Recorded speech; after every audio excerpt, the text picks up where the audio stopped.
Hello friends, எல்லாருமே எப்படி இருக்கீங்க? இன்னைக்கு வீடியோவில் நம்ம பார்க்க போகிறது, இன்னைக்கு இரவு 12 மணிக்கு இதை மட்டும் நீங்கள் செஞ்சிட்டிங்கன்னா நீங்கள் விரும்பக்கூடிய நபர் கன நேரத்தில் உங்களுக்கு வசியமாவாங்க. இது ஒரு சித்தர்கள் நமக்கு அருளிய ஒரு ரகசிய ஒரு வசிமுறை பற்றி இந்த வீடியோ நம்ம பார்க்க போகிறோம். இந்த வீடியோவில் நம்ம கொடுக்கறது வந்து பார்த்தீங்கன்னா ஒரு மந்திர முறை. இந்த மந்திர முறை வந்து நிறைய பேர் வந்து பார்த்தீங்கன்னா இந்த மந்திரங்கள் பற்றி எங்கிட்ட கேட்குறீங்க. ஆனால் இந்த மந்திரம் பண்ணால் நடக்குமா, இந்த மந்திரம் சொன்னால் நடக்குமா அப்படின்னு சொல்லிட்டு நிறைய பேர் வந்து என்கிட்ட இந்த மந்திரத்தை பற்றி கேட்குறாங்க. ஆனால் யாருக்குமே இந்த மந்திரத்தை எப்படி பிரயோகம் பண்ணுறது அப்படிங்கிறது மட்டும் தெரிய மாட்டேங்குது. ஒரு மந்திரம், இந்த மந்திரத்தை சொன்னால் நம்ம நினச்சது நடந்துரும் அப்படின்னு நினைக்கிறாங்களே தவிர, மந்திரம் எப்படி பயன்படுத்தணும், மந்திரத்தோட சக்தி என்ன, மந்திரம்னா என்ன அப்படிங்கிறது கூட உங்களுக்கு புரியாமல் இருக்குது. ஸோ இந்த வீடியோ வந்து நீங்கள் முழுமையாக பாருங்கள்.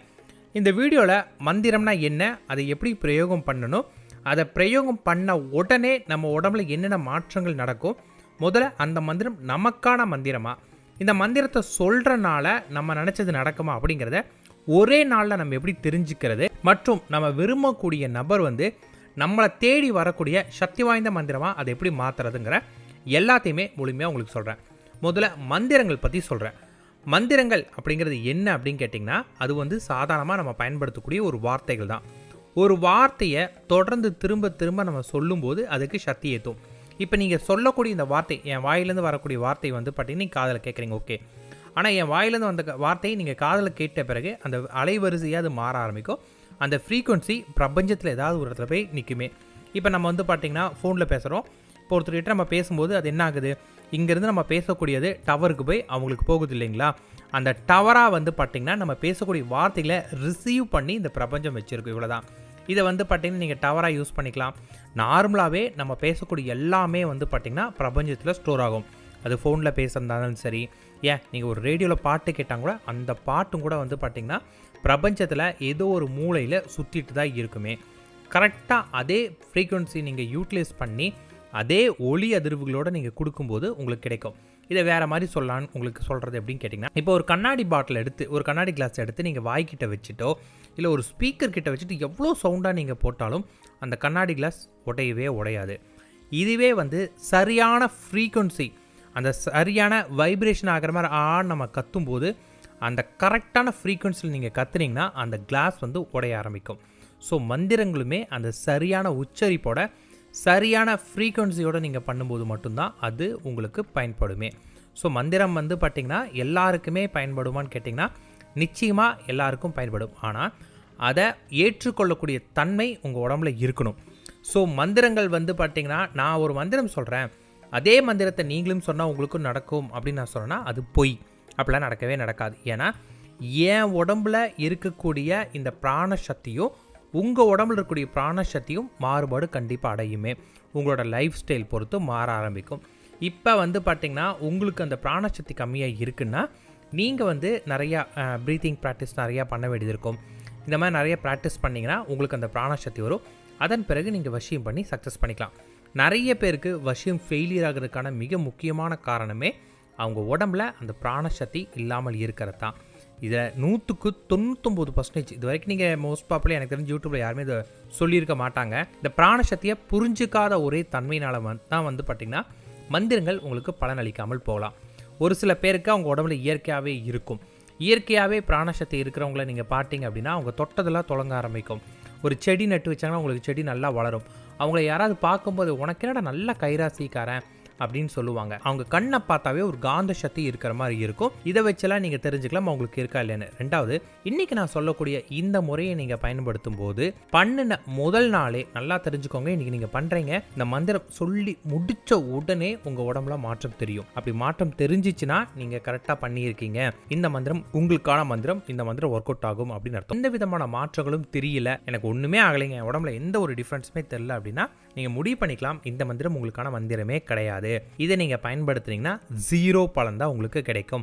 1% கூட இது உங்களுக்கு சக்ஸஸ் கொடுக்காது அப்படின்னு நீங்கள் தெரிஞ்சுக்கலாம். ஸோ அப்போ அதை நீங்கள் ட்ரை பண்ணவே பண்ணாதீங்க. பண்ண ஒரே நாள் உங்களுக்கு நடக்கும். இதை நீங்கள் பயன்படுத்தக்கூடிய நேரம் அப்படின்னு கேட்டிங்கன்னா கண்டிப்பாக நடுராத்திரி தான் நீங்கள் பண்ணணுமே. ஏன் நடுராத்திரி அப்படின்னு கேட்டிங்கன்னா, நடுராத்திரி வந்து பார்த்தீங்கன்னா இந்த சூரியனோட அஸ்தமிச்சு அதோட எந்த சக்தியுமே இல்லாமல் இருக்கக்கூடிய ஒரு நேரம். இந்த நேரத்தில் வந்து பார்த்தீங்கன்னா எல்லா அதிர்வலைகளுமே ஃபுல்லாக அஸ்தமிச்சு போயிருக்கும். எந்த விதமான சக்தியுமே இல்லாமல் ஒரு நியூட்ரலாக இருக்கக்கூடிய ஒரு நேரம். இந்த நியூட்ரலாக இருக்கும்போது நம்மளோட மனமுமே ஹைலி நியூட்ரலாக இருக்கும். ஸோ இப்போ நீங்கள் பண்ணீங்க அப்படின்னா இதுக்கான பவர் இருக்கும். இது நீங்கள் பிரம்ம முகூர்த்த நேரத்தில் பண்ணணும் அப்படிலாம் கிடையாது. எனக்கு கரெக்டான நேரம் அப்படின்னா ஒரு நைட் ஒரு 12லேருந்து 1 மணி அதுக்குள்ளே நீங்கள் இதை பண்ணி முடிக்கணும். அப்படி பண்ணிங்கன்னா தான் உங்களுக்கு ஒர்க் அவுட் ஆகும். இதை பண்ணக்கூடிய தினம் வந்து பார்த்தீங்கன்னா நீங்கள் வியாழக்கிழமை அல்லது ஞாயிற்றுக்கிழமை பண்ணலாம். ஞாயிற்றுக்கிழமை நைட், அதாவது நமக்கு வந்து பார்த்தீங்கன்னா அடுத்த நாள் 12 மணிங்கிறது வந்து பார்த்தீங்கன்னா உங்களுக்கு வந்து அடுத்த நாள் ஞாயிற்றுக்கிழமை கணக்கு உங்களுக்கு வந்திருக்கும். இல்லாட்டி உங்களுக்கு வந்து கணக்கு படித்த புதன்கிழமை நைட்டு இல்லாட்டி சனிக்கிழமை நைட்டு வச்சுக்கோங்களேன். அந்த நாளில் நீங்கள் பண்ணோம். நல்லா குளிச்சுட்டு நைட்டு ஒரு 11 மணிக்கெலாம் குளிச்சிருங்க. குளிச்ச பிறகு வந்து பார்த்தீங்கன்னா உங்கள் பூஜையில் போய் உட்காந்துக்கோங்க. சுத்தமான சந்தனம் கையில் எடுத்துக்கோங்க. ஒரு பேப்பரில் வந்து பார்த்தீங்கன்னா அந்த சுத்தமான சந்தனத்தை தொட்டு உங்களோட பேர், அவங்களோட பேர் அதை எழுதிக்கோங்க. அதை எழுதி பக்கத்தில் வச்சுட்டு அவங்களோட ஒரு ஃபோட்டோ, அவங்களோட வந்து ஃபோனில் வைக்கலாமெல்லாம் கேட்காதீங்க. ஃபோன்லாம் தொட்டவே கூடாது. இதை பண்ணக்கூடிய நேரத்தில் எந்த விதமான எலக்ட்ரானிக் பொருளுமே உங்கள் பக்கத்தில் இருக்கக்கூடாது. ஒரு ஃபோட்டோ பிரிண்ட் அவுட் எடுத்து கையில் வச்சுட்டு லேட்டஸ்டான ஃபோட்டோ தான் இருக்கணும். அதை முன்னாடி வச்சுக்கோங்க. அதன் பிறகு ரொம்ப ரொம்ப வாசனையான ஒரு ஊதுபத்தி, உங்களுக்கு என்ன ஒரு 2 ஊதுபத்தி பார்த்து வச்சுக்கோங்க. ஏன் நல்ல வாசனையான ஊதுபத்தி அப்படின்னா அந்த ஊதுபத்தி வந்து உங்கள் மனதை வந்து பார்த்தீங்கன்னா அந்த ஸ்மெல்லில் நம்மளை அப்படியே ஈர்க்க ஆரம்பிக்கும். அதற்காக அடுத்து வந்து பார்த்தீங்கன்னா சந்தன அத்தர் வந்து பார்த்தீங்கன்னா உங்களுக்கு சுற்றி நல்லா ஸ்மெல், நல்லா வாசனை வர அளவுக்கு நல்லா தேய்ச்சிக்கோங்க. அடுத்து கடையில் போய் நீங்கள் வந்து பார்த்தீங்கன்னா வெட்டி வேறு, நம்ம இந்த தண்ணிலாம் போட்டு குடிக்க பயன்படுத்தும் இல்லைங்களா, அந்த வெட்டி வேறு நீங்கள் வாங்கிட்டு வந்துக்கோங்க. அந்த வெட்டி வேரை வந்து பார்த்தீங்கன்னா நல்லா பவுடராக அரைச்சி அதை வந்து சாம்பிராணி போடுவோம் இல்லைங்களா, அதில் போட்டு லைட்டாக பற்ற வச்சுட்டு இந்த சந்தனத்தில் கொஞ்சம் அதில் போட்டு விட்டிங்கன்னா அந்த புகை வந்து வீடு ஃபுல்லாக ஒரு சாம்பிராணி புகை வர மாதிரி இருக்கும். இந்த டைமில் நீங்கள் நல்லா அமைதியாக உட்காந்துட்டு கண்களை மூடிக்கிட்டு கழுத்து, முதுகு, தலை எல்லாமே நேராக இருக்கணும். தரையில் உட்காரக்கூடாது. ஒரு ஃப்ளோர் மேட் போட்டு உட்காந்துட்டு அந்த ஃபோட்டோவை முழுமையாக பாருங்கள். உங்கள் கண்களை வந்து பார்த்தீங்கன்னா திறந்து அவங்களுடைய உருவத்தை நல்லா பார்த்து கண்களை மூடிக்கோங்க. கண்களை மூடின உடனே உங்கள் மனக்கண்ணில் வந்து அவங்களோட உருவம் தெரியணும். அவங்க உருவம் தெரிஞ்ச ஆரம்பித்த பிறகு ஒரே ஒரு வார்த்தை தான், அதான் ஸ்ட்ரீம். இந்த ஸ்ட்ரீமுங்கிற மந்திரத்தை நீங்கள் பயன்படுத்தணும். ஸ்ட்ரீமுங்கிற மந்திரம் சொல்லும்போது வந்து பார்த்தீங்கன்னா மொத்தம் 108 தடவை சொல்லணும். 108 தடவை நான் எப்படி கவுண்டிங் பண்ணுறதுங்க, எனக்கு கவுண்டிங் மிஸ் ஆயிரும் அப்படின்னு நினச்சிங்கன்னா இந்த ஜபமணி மாலம் கூட நீங்கள் பயன்படுத்திக்கலாம். உங்கள் மனக்கண்ணில் அவங்க தெளிவாக இருக்கணும், வேறு எதுவுமே இருக்கக்கூடாது. கண்ணை மூடிங்கன்னா உங்கள் மனக்கண்ணில் அவங்களோட படம் அப்படியே உங்களுக்கு தெரியணும். அந்த படம் எக்காரணத்தை கொண்டும் பிளர் ஆகி மறைஞ்சு போச்சு அப்படின்னா உங்களுக்கு அந்த மன கட்டுப்பாடே இல்லைன்னு அர்த்தம். அப்படி மறைஞ்சிருச்சுன்னா நீங்கள் பண்ணுறது வேஸ்ட்டு. அதை அப்படியே ஸ்டாப் பண்ணிவிட்டு தினமும் ப்ராக்டிஸ் பண்ணிகிட்டே வாங்க. யோகா பண்ணுற மாதிரி கண்களை மூடிக்கிட்டு தியான நிலையில் இருந்து அவங்க உருவத்தை வந்து உங்கள் மனத்தில் நிறுத்திட்டு அடுத்த வாரம் இதை முயற்சி பண்ணுங்கள். அவங்களோட உருவம் நீங்கள் மந்திரம் சொல்கிற வரைக்கும் உங்கள் மனக்கண்ணை விட்டு வெளியே போகவே கூடாது. அப்படி வெளியே போகக்கூடாதுன்னா உங்களுக்கு எந்த வித டைவர்ஷனுமே இருக்கக்கூடாது. வச்சுட்டு கொஞ்சம் மல்லிகைப்பூ பயன்படுத்தினால் உங்களுக்கு வந்து பார்த்தீங்கன்னா உங்களுக்கு 7 நாளுக்குள்ள ரிசல்ட் உங்களுக்கு கிடைக்கும். அதை விட ஒரு சக்தி வாய்ந்த பூ எதுன்னு கேட்டிங்கன்னா அதான் பவளமல்லி. வெள்ளையும் ஆரஞ்சு கலரும் இருக்கிற மாதிரி இருக்கும் இல்லைங்களா, இந்த பவளமல்லி பூ வந்து பார்த்தீங்கன்னா டெய்லியும் வச்சு நீங்கள் பூஜைக்கு பயன்படுத்தணும். இந்த பவளமல்லி வந்து பார்த்தீங்கன்னா நீங்கள் ஒரு 3 நாள் பண்ணாவே உங்களுக்கு சக்ஸஸ் கிடைச்சிடும். கண்களை மூடிக்கோங்க. பவளமல்லி வந்து பார்த்தீங்கன்னா உங்கள் ஃபோட்டோஸ் கிட்ட வச்சுட்டு ஒரு கைப்பிடி அளவு இருந்தால் போதும், அதிகமாக வேணுங்கிற அவசியம் கிடையாது. பவளமல்லி வச்சுட்டு கண்களை மூடிக்கிட்டு ஸ்ட்ரீமுங்கிற மந்திரத்தை மனசுக்குள்ளேயே சொல்லணும் 108 தடவை. இதை சொல்லி முடிக்கிறதுக்கு சரியாக 45 மினிட்ஸ் ஆகுது, குறைஞ்சது உங்களுக்கு டைம் எடுக்கணும். 1 ஹவர் ஆனாலும் பரவாயில்ல. இங்கே ஸ்ட்ரீம் கடை சொல்லக்கூடாது. ஸ்ட்ரீம் இப்படின்னு மனசுக்குள்ளாரையே இதை நீங்கள் வந்து நல்லா இழுத்து லென்த்தாக நீங்கள் சொல்ல ஆரம்பிக்கணும். இந்த மாதிரி 108 தடவை சொல்லிவிட்டு அதன் பிறகு கண்களை திறந்துட்டு அமைதியாக ஒரு 5 நிமிஷம் உட்காந்து நீங்கள் எந்திரிச்சு போயிடலாம். நீங்கள் இந்த ஸ்ட்ரீமுங்கிற மந்திரத்தை வந்து 108 தடவை சொன்ன பிறகு ஒரு 5 நிமிஷம் உட்காருவீங்க இல்லையா, அந்த நேரத்தில் வந்து பார்த்திங்கன்னா உங்கள் உடம்பு வந்து லைட்டாக ஆட ஆரம்பிக்கும், லைட்டாக ஒரு வைப்ரேஷன் வர ஆரம்பிக்கும். உங்கள் உடம்பு முன்னும் பின்னும் போகிற மாதிரியோ இல்லை உங்கள் உடம்பு மேல் எழும்புகிற மாதிரியோ உங்கள் உடம்பு ரொம்ப லேசாக காற்றுல பறக்கிற மாதிரியோ இந்த மாதிரியான ஃபீல்லாம் உங்களுக்கு தெரிஞ்சிச்சு அப்படின்னா இந்த மந்திரம் உங்களுக்கான மந்திரம். இந்த மந்திரத்தை நீங்கள் பயன்படுத்துனீங்கன்னா உங்களுக்கு இது 100% வெற்றி கிடைக்கும். எனக்கு எந்த வித மாற்றங்களும் என் உடம்புல தெரியலைங்க, எந்த வித எஃபெக்ட்டுமே எனக்கு தெரியல, ரொம்ப நார்மலாக தான் நான் இருக்கிறேங்கன்னா கண்டிப்பாக இந்த மந்திரத்தை நீங்கள் பயன்படுத்தாதீங்க, உங்களுக்கு பலன் கொடுக்காது. ஸோ உங்கள் உடம்புல மாற்றம் தெரிஞ்சிச்சுன்னா நீங்கள் பவளமல்லியை பயன்படுத்துங்க. சரியாக 3 நாளுக்குள்ளார வந்து பார்த்திங்கன்னா அவர்கிட்ட மாற்றம் தெரிய ஆரம்பிக்கும். அந்த பர்சனுக்கு முன்னாடி போய் நின்னீங்கனாவே போதுமானது. கண்டிப்பாக அவங்க வந்து பார்த்திங்கன்னா உங்ககிட்ட நல்லா பேச ஆரம்பிப்பாங்க. இது உங்களுக்கு 100% நடக்கும். இது நீங்கள் பண்ணுறீங்க அப்படின்னு எல்லாருக்கிட்டையும் சொல்லிட்டு இருக்க வேண்டாம். அடுத்தவங்ககிட்ட சொல்லவே சொல்லாதீங்க. நான் உங்கள் நெகட்டிவாக ஏதாச்சும் ஒன்று கூட சொல்லலாம்.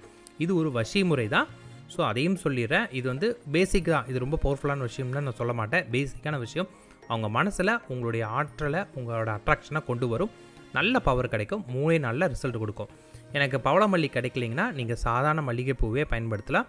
சாதாரண மல்லிகைப்பூ பயன்னா ஒரு 7 நாளாவது நீங்கள் பண்ணிவிட்டு அதுக்கப்புறம் அவங்க முன்னாடி போய் நில்லுங்க. அதற்கான சக்தி உங்களுக்கு கிடைக்கும். உடம்புல அந்த அதிர்வலைகள் உங்களுக்கு தெரிஞ்சால் மட்டும்தான் இதை நீங்கள் பயன்படுத்தணும். என் உடம்புல எந்தவித மாற்றங்களுமே தெரிலனா நீங்கள் இதை பயன்படுத்தாதீங்க. ஃப்ரெண்ட்ஸ், நான் உங்களுக்கு சொன்னது புரிஞ்சிருக்குன்னு நினைக்கிறேன். மந்திரங்களை பற்றி முழுமையாக தெரிஞ்ச பிறகு பயன்படுத்துங்க. தெரியாமல் அதை புரிஞ்சிக்காமல் நானும் பயன்படுத்துனீங்கன்னா அது உங்களுக்கு ஒர்க் அவுட் ஆகாது. கடைசியில் நீங்கள் தான் இதெல்லாம் போய் அப்படின்னு அந்த ஒரு எண்ணத்தில் வந்துடுவீங்க. ஸோ அதை மட்டும் கரெக்ட் பண்ணிக்கோங்க. Friends, by.